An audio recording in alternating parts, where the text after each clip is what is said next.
Brilliance Audio presents Matchmaking for Beginners by Maddie Dawson. Performed by Amy McFadden and Joyce Bean. Blix. I shouldn't have come, and that's the truth of it. I'm tempted to stand up and ask for a show of hands. How many of y'all have souls that have withered in just the last few hours? How many would like to join me in a conga line right out the front door? I know I'd have some takers. My niece would also have me murdered in my bed. I live far away, and I'm old as dirt, so I wouldn't have even come to this thing. Most years I have enough sense to avoid it. But Houndy said I had to. He said I'd regret not seeing the family for the last time if I didn't. Houndy worries about things like deathbed regrets. "I'll go," I said to him finally, "but I am not telling them I'm sick." "They'll know when they look at you," he said. And then, of course, they didn't.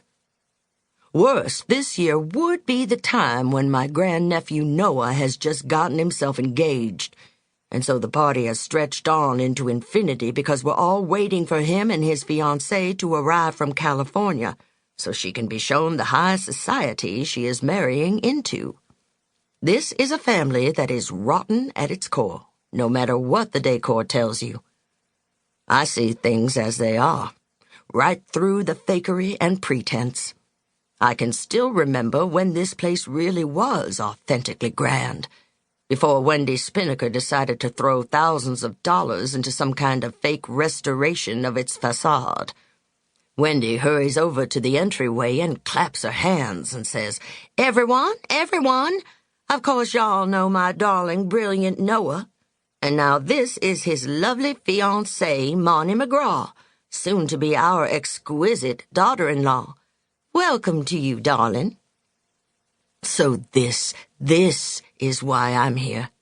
It wasn't to give some closure to years of family strife.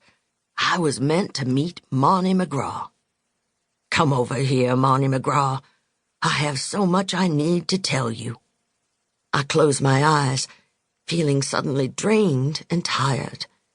And then I know something I didn't know before, a truth as insistent as anything I have ever felt. Marnie MacGraw and Noah are not going to marry. In fact, it's already over. Marnie.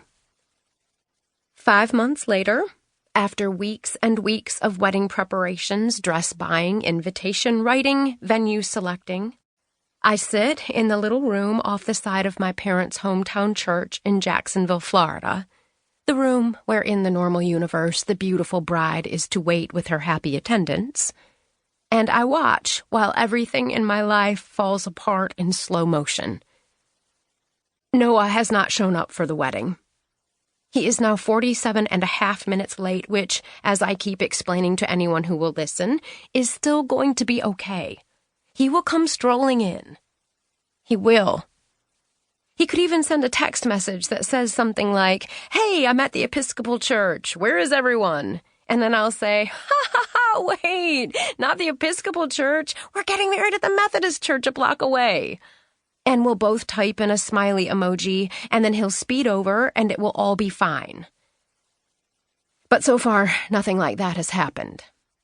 So far, what is happening is that I am sweating my head off in this torture chamber with my sister Natalie and my 2 childhood friends, Ellen and Sophronia, and I am wearing a dress my mother picked out for me, a dress that I now see makes me look like a gigantic white upholstered chair, and my tongue has become this dried-out, fat piece of meat sitting in my mouth, and my hair is pulled so tightly back in a bun that it actually hurts my forehead, and my feet are swelling to twice their normal size, and it is approximately 97,000 degrees in this windowless room, and my sister and my 2 attendants will mercifully not look at me because they are so embarrassed for me that all they can think to do is stare into their phones until the world ends.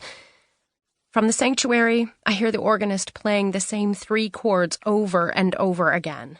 I wonder how many hours she would go on playing those chords, and how she'll know when to stop. Whose job is it to call off the wedding anyway? Oh God, oh God, oh God, oh God.